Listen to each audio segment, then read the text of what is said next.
يريدون ليطفئوا نور الله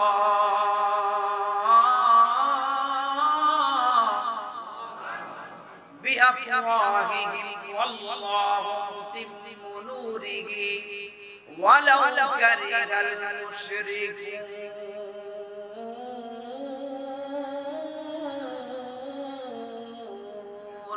আমরা মুসলমান, এটা আমাদের পরিচয়। কথা বলে ঠিক না?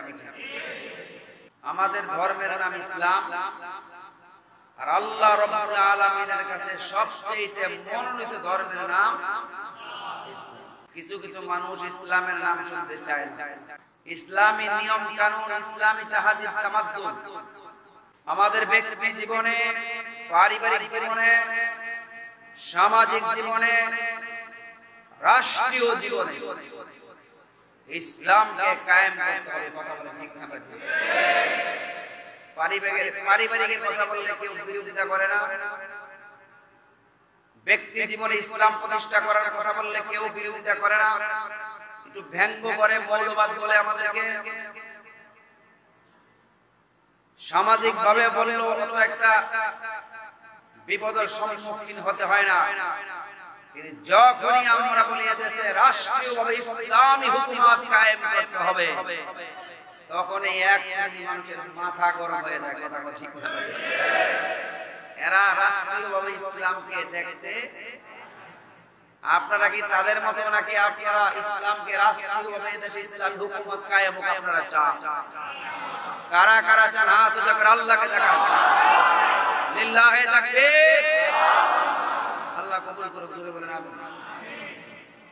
এই 2024 সালের বাংলাদেশ দ্বিতীয় স্বাধীনতার পরে এই দেশ সুন্দর করে আমার দেশ, আপনার দেশ, আমরা সকলে সম্মিলিতভাবে এই দেশে ইসলামী হুকুমত কায়েম করা যায়, সেই লক্ষ্যে এদেশের সকল আপামর জনতা মিলে, সকল উলামায়ে কেরাম নিজেদের মতামত ভেদাভেদ ভুলে গিয়ে বুকের সাথে বুক মিলিয়ে যদি আমরা একসাথে ঐক্যবদ্ধ হয়ে কাজ করতে পারি, তাহলে এদেশে ইসলামী হুকুমত প্রতিষ্ঠা করতে বেশি একটা সময় লাগবে না। কথা বলে ঠিক না? কিন্তু সমস্যা হলো আমাদের মধ্যে কিছু মানুষ ফাটল সৃষ্টি করে, কিছু মুনাফিক ফাটল সৃষ্টি করে। আমাদের কিছু মানুষ নিজেদের দলের প্রধান যদি না বানায়, তাহলে আমি ঐক্য হতে রাজি না, বিচার মানে বড় কাজটা আমাকে দিতে হবে, এমন কিছু মন মানসিকতার কারণে আমাদের মধ্যে বারে বারে ঐক্য বিনষ্ট হয়ে যায়। কথা বলে ঠিক না? এজন্য আসুন, আমার প্রত্যেকটা দলের নেতাদের এমন মন মানসিকতা রাখতে হবে, আমার কোনো পদ চাই না, আমার বড় উচ্চ কোনো পদস্থ থাকার দরকার নাই, দলের প্রধান আমি হওয়া আমার দরকার নাই, এদেশে ইসলামী হুকুমত প্রতিষ্ঠা করতে হবে। এই লক্ষ্যে যদি কাজ করে সব কিছু জলাঞ্জলি দিয়ে হলেও যদি সামনে অগ্রসর হয়, আমার মনে হয় সর্বোচ্চ 1 মাসের মধ্যে এদেশে ইসলামী হুকুমত প্রতিষ্ঠা হবে ইনশাআল্লাহ। আল্লাহ তাআলা তৌফিক দান করুন। বলেন আমিন। কিন্তু যেভাবে এদেশের আলেম ওলামারা কাদা ছোড়াছুরি করে, এইভাবে যদি কাদা ছোড়াছুরি করতে থাকে, কিয়ামত পর্যন্ত চেষ্টা করতে পারবে, কিন্তু ঐক্য এদেশে হবে না, ইসলামী হুকুমত প্রতিষ্ঠা হবে না। কথা বলে ঠিক না? যারা ঐক্য বিনষ্ট করার জন্য চেষ্টা করতেছে, আমরা মনে করি তারা এদেশে ইসলামের শত্রু। কথা ঠিক না? পদের জন্য যারা ইসলামী ঐক্য বিনষ্ট করে, তারা মুসলিম নামে মুনাফিক। সব কিছু ছেড়ে দিতে হবে, অহংকার দূর করতে হবে, আমার কিচ্ছু দরকার নাই। এদেশে এলায়ে কালিমাতুল্লাহ ইসলামের হকের পতাকা উড্ডীন হবে, পথ পথ করে আকাশে উঠবে কালিমার পতাকা। যেই গজল আমরা সারা জীবন শুনে আসছি, এতে কোনো একদিন এদেশের আকাশে কালিমার পতাকা উঠবে, কিন্তু কিছু মানুষের জন্য দেশের কালিমা পতাকা উঠতেছে না। কথা বলে ঠিক না? আল্লাহ তাদেরকে হেদায়েত নসিব করুন। জোরে বলেন আমিন। মেরে ভাই और दोस्तों बुजुर्गो, একদিক তো আমাদের চতুর্দিকে শুধু ইসলামের শত্রু, বাংলাদেশ এমন একটা জায়গার মধ্যে চতুর্দিকে আমাদের শত্রু। একদিকে পানি আর তিন দিকে শত্রু। তিন দিক থেকে যদি শত্রু আমাদেরকে আক্রমণ করে, পানির মধ্যে গিয়ে সুখ খাওয়া ছাড়া আমাদের কোনো উপায় থাকবে না। মুহতারাম হাজিরিন, আসুন এই ওলিয়া উলিয়ার দেশ, শাহজালালের দেশ, শাহপরানের দেশ, শাহ মাহমুদের দেশ, হাদি শরিয়াতুল্লাহর দেশ, ওলিয়ে কামিলের দেশ, চরমনাই পীরের দেশ, আল্লাহ মাহমুদ শফির দেশ, কথা ঠিক না ভাই? শাইখুল হাদিস আল্লামা আজিজুল হকের দেশ, মুফতি ফজলুল হক আমিনের দেশ, সদর শাহ হুজুরের দেশ, মুহাম্মদুল্লাহ হাফিজ হুজুরের দেশ, ইদ্রিস শমসিবির দেশ, ওলিয়ে কামিলের দেশ, কথা ঠিক না ভাই? সবাই যদি আমরা এক টেবিলে সবার যদি আমরা পেতাম, এদেশের মুসলমানেরা ঐক্যবদ্ধ হয়ে যেতে পারত, কথা ঠিক না ভাই? আরেকজনের নাম রয়ে গেছে আল্লামা দিলওয়ার সাইদি, সাইদি না বললে আমার বেজার হবে, কথা ঠিক কিনা? কোরআনের পাখি আল্লামা দিলওয়ার সাইদি আমাদের সবার দেশ।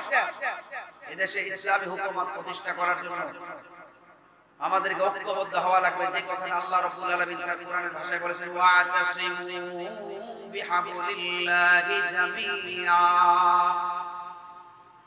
ওয়াতাসিমু বিহাবলিল্লাহি জামিআ ওয়ালা তাফাররাকু। এ দুনিয়ার ইমানদার মুসলমান, তোমরা সকলে মিলে আল্লাহর রশিকে ঐক্যভাবে ধরো। ওয়ালা তাফাররাকু, পৃথক হয়ো না, পৃথক হয়ো না। সব মুসলমান যদি আমরা ঐক্যবদ্ধভাবে থাকতে পারি, সীসা ঢালা প্রাচীরের মতো যদি ঐক্যবদ্ধভাবে থাকতে পারি, দুনিয়ার এমন কোন শক্তি নাই মুসলমানের দিকে রাঙা চক্ষু দিয়ে তাকাইতে পারে, কথা বলেন ঠিক কিনা? কোন মুসলমানের দিকে যদি রাঙা চক্ষু করে তাকায়, তার চোখ আমরা উপড়ে ফেলবো, কথা বলেন ঠিক কিনা?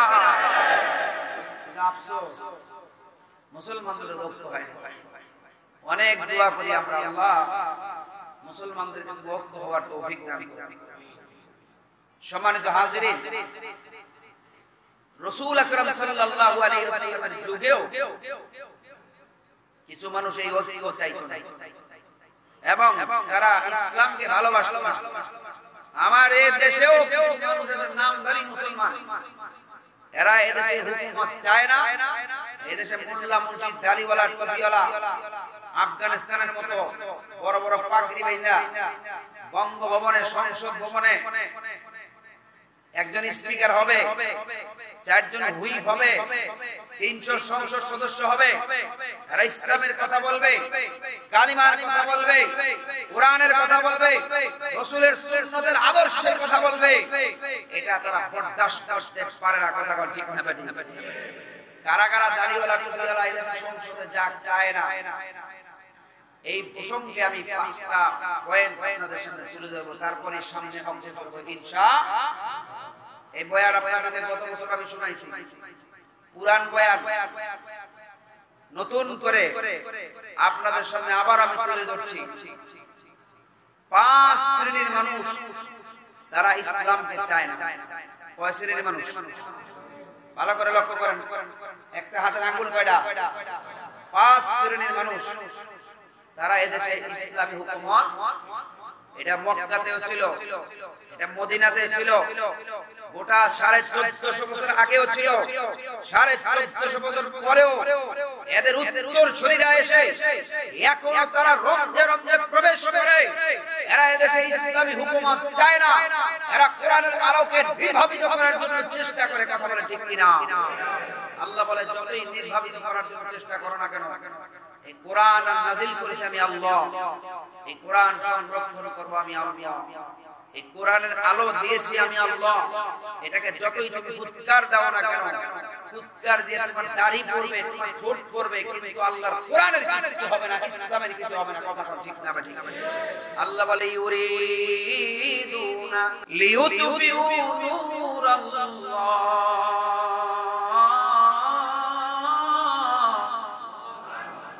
বিআফওয়াহিহিম ওয়াল্লাহু মুতিম্মু নূরিহি ওয়ালাউ কারিহাল মুশরিকুন।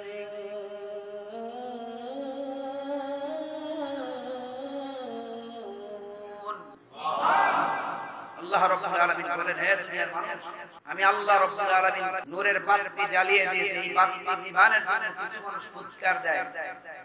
এরা এই আলোকে পছন্দ করে না। এরা যতই অপছন্দ করুক এই আলো জ্বলবে, বরং এদের দাড়ি পড়বে, মুছ পড়বে, এদের ঠোঁট পড়বে, কিন্তু আল্লাহ আলো নিভাইতে পারবে না। ঠিক না? আল্লাহ বলে, কোরআন নাজিল করেছে আমি আল্লাহ, কোরআন সংরক্ষণ করবেন কে? আল্লাহ তার নিজের ভাষায় বলছেন, ইন্না নাহনু নাযালনা যিকরা ওয়া ইন্না লাহু লাহাফিজুন।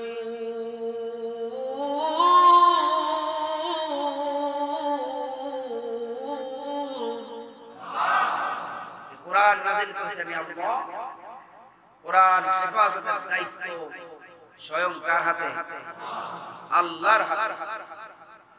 এজন্য আসুন, কারা কারা কোরআনের বিরোধিতা করে, কারা কারা ইসলামের বিরোধিতা করে? এরা নামাজও পড়ে, দাড়িও আছে, কিন্তু এরা রাষ্ট্রীয়ভাবে কোরআন কালিমার পতাকা এরা দেখতে চায় না। এক নম্বর, যারা মূর্তি পূজার সাথে জড়িত অথবা মূর্তি পূজাওয়ালাদের সাথে সম্পর্ক রাখে।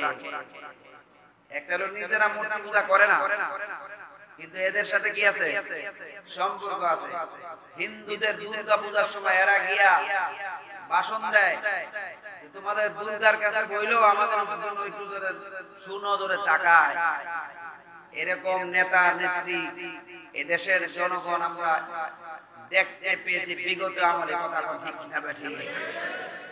এদের মধ্যে ঈমান নাই, এরা হলো গুলালু মাত্রা নেতা, যেদিকে বৃষ্টি ওইদিকে ছাতি ধরে। এরা হিন্দুদের মধ্যে থেকে হিন্দুদের মতো এদের ভগবানের কাছে দোয়া নিয়ে আসে, মুসলমানের মাহফিলে এসে এখানে বক্তব্য দিয়ে মুসলমানদের কাছে দোয়া চায়। আবার বৌদ্ধ ধর্মের কাছে গিয়ে বলে বৌদ্ধ ধর্মের মতো এত শান্তির ধর্ম পৃথিবীতে নাই। গৌতম বুদ্ধ শান্তি প্রতিষ্ঠা করার জন্য বৌদ্ধ ধর্ম প্রতিষ্ঠা করেছে, অথচ আমরা জানি মায়ানমারের মুসলমানদেরকে কচু কাটা করে। আজকে এখনো বর্তমানে মায়ানমারের মুসলমানরা আবার বাংলাদেশের রোহিঙ্গা হিসেবে পরিচিত। কথা ঠিক না ঠিক? যদি তোমার বৌদ্ধ ধর্মের এতই শান্তি, ওম শান্তি, ওম শান্তি, ওম শান্তি, সকালবেলা উঠেই দেখবেন এই সমস্ত কথা কয়। লাচ্ছি মেরে তোর শান্তির গোষ্ঠী গিলাই মুসলমানদের রক্তে হাতকে রঞ্জিত করে নাফ নদীতে মুসলমানের সন্তানকে টুকরো টুকরো করে লাশ পাওয়া গেছে। মুসলমানদেরকে সেই দেশ থেকে তোমরা আরাকান থেকে বাংলাদেশের স্থানান্তরিত করেছো। জানবাসের জন্য রোহিঙ্গা ক্যাম্প বাংলাদেশ সরকার এদেরকে এনেছে। যদি এদেশের সরকার এদেরকে আশ্রয় না দিত, এদের বঙ্গোপসাগরে আত্মহত্যা করা ছাড়া বিকল্প ব্যবস্থা থাকতো না। কথা ঠিক না বেটি? তুমি কেন বৌদ্ধ ধর্মের মন্দিরে গিয়ে এদের প্রশংসা করো? তুমি কেন হিন্দু ধর্মের মন্দিরে গিয়ে এদের প্রশংসা করো? তুমি তো গোলালু মাত্রা নেতা। বলতে হবে ভাই তোমার ধর্ম তুমি পালন করো, আমার ধর্ম আমি পালন করব, কোনো অসুবিধা নাই। তবে এভাবে বলা যাবে না আবু জাহেলদের মতো যে 7 দিন আমাদের ধর্ম পালন করেন, 7 দিন আমরা আপনাদের ধর্ম পালন করব। বুঝেন নাই? এরা এরকম একটা ঐক্য চেয়েছিল, আবু জাহেল উতবা শাইবারা। আল্লাহ রাব্বুল আলামিন কাফিরুন সূরা নাযিল করে জানিয়ে দেন, কুল ইয়া আইয়ুহাল কাফিরুন, হে নবী আপনি বলে দেন কাফের সম্প্রদায় তোমরা তোমাগুলা পালন করো, লা আ'বুদু মা তা'বুদুন, তোমরা যার ইবাদত করো আমরা তার ইবাদত করি না, ওয়ালা আনা আবিদুন মা আবাদতুম ওয়ালা আনতুম আবিদুনা মা আবুদ লাকুম দীনুকুম ওয়ালিয়া দীন। তোমার ধর্ম তুমি পালন করো, আমার ধর্ম আমি পালন করব। মেরে ভাই और दोस्त बुजुर्ग, এই কথাটাকে আবার অর্থ বিকৃতি করে এদেশের কিছু রাজনৈতিক ব্যক্তি এটাকে অন্য প্রসঙ্গে ব্যবহার করেছে এবং তারা লাকুম দীনুকুম ওয়ালিয়া দীন বলে বুখারী শরীফ রেফারেন্স দিয়েছে। আমরা তাদের সম্পর্ক জানি, কুলিয়া সূরা কোরআনের আয়াত বুখারী শরীফ। ইসলাম সম্পর্কে কত বড় আল্লাহ মুদাহার। মাঝে মধ্যে আমরা এরকম বিভিন্ন জায়গার মধ্যে এরকম ব্যঙ্গের ছাতার মতো গজায় মিশকাত শরীফেও সিয়াসিয়ার হাদিসের কিতাব বইলা চালায় দিছে। ওই মানিকগঞ্জের এক গায়িকা ছিল, নাম তার মুমতাজ বানু, কথা কোন ঠিক না বেটি, যে আমাদের এই যে বিদ্যুৎ মাথায় করে করে বেসন লাগবে এরকম কথা হচ্ছে, তিনি ঘোষণা দিয়েছেন। কথা বলে ঠিক না বেটি? মেরে ভাই আর দোস্ত, আসুন, 5 শ্রেণীর মানুষ যারা ইসলামের বিরোধিতা করবে। এক নম্বর, যারা মূর্তি পূজার সাথে ডাইরেক্ট পূজা করবে অথবা মূর্তি পূজার সাথে তারা সম্পর্ক রাখবে, এই সমস্ত মানুষ তারা আর যাই হোক জিন্দেগিতে কোনদিন ইসলাম এদেশে প্রতিষ্ঠা হোক, এদেশে সংসদ ভবনে আলেম ওলামা মোল্লা মুন্সি সংসদ সদস্য হোক, জিন্দেগিতে তারা কোনদিন চাবে। 2 নম্বর, অগ্নি পূজা যারা করে। 2 নম্বর, অগ্নি পূজা। ভালো করে আলাপ করবেন, একটা হলো মূর্তি পূজা আর একটা হলো অগ্নি পূজা। আপনারা ভালো করে জানেন, গত সপ্তাহে বলেছিলাম যে পারস্যের 1000 বছর যাবত একটা অগ্নি তারা প্রজ্বলিত রেখেছিল, তারা আগুন পূজা করত। আল্লাহর রাসূল যখন দুনিয়াতে আসলেন 1000 বছরের আগুন ধাপ করে নিভে গেল। তারা আশ্চর্য হয়ে গেল, ঘটনা কি হলো? এই আগুন কখনো নেবে না, কেন নেবে? তখন তারা যৌতুষী ডাকলো। যৌতুষী বললে, এমন একজন লোক আজকে রাতে জন্মগ্রহণ করেছে, শুধু তোমাদের পারস্য না, কাইসার কিসরা, রোম, পারস্য, গোটা পৃথিবীর মধ্যে একটা এমন ঝাঁকুনি দিবে, গোটা পৃথিবীর মধ্যে এমন একটা নতুন ক্ষমতার আবির্ভাব ঘটতেছে যার নাম হলো ইসলাম, যার অনুসারী হবে গোটা পৃথিবীব্যাপী। আজকে গোটা পৃথিবীতে 750 কোটি মানুষ, এর মধ্যে 200 কোটি আমরা মুসলমান, আলহামদুলিল্লাহ বলেন। এবং মুসলমানদের সংখ্যা যেই হারে, গাণিতিক হারে বাড়তেছে, 2050 সালের মধ্যে এই পৃথিবীর মধ্যে অর্ধাঅর্ধি 750 কোটি মানুষ হলে 350 কোটির উপরে থাকবে মুসলমানদের সংখ্যা। জোরে কোন আলহামদুলিল্লাহ। এটা ইসলামের সফলতা। অনেকে বলে ইসলাম নাকি তরবারির জোরে এই পর্যন্ত আসছে, নাউজুবিল্লাহ বলে, নাউজুবিল্লাহ। বরঞ্চ তোমরা ইসলামরে তোলে ফলানোর জন্য জঙ্গিবাদ, মৌলবাদ, রাজাকার, আল-বদর, আল-শাম বিভিন্ন নাম দিয়া ইসলামরে এসে কলুষিত করেছো। পুরা পৃথিবীর মধ্যে আমেরিকা তারা ইসলামকে পর্যবেক্ষণ করতেছে। ইসলাম কোন দিক দিয়ে মাথা চাড়া দিতে না পারে, তারা শত চেষ্টা করে যাচ্ছে, গোপন বৈঠকের মাধ্যমে চেষ্টা চালিয়ে যাচ্ছে। তোমরা চেষ্টা চালাইতে থাকো, কোনো অসুবিধা নেই। আল্লাহর দ্বীন আল্লাহ উঁচা করবে ইনশাআল্লাহ।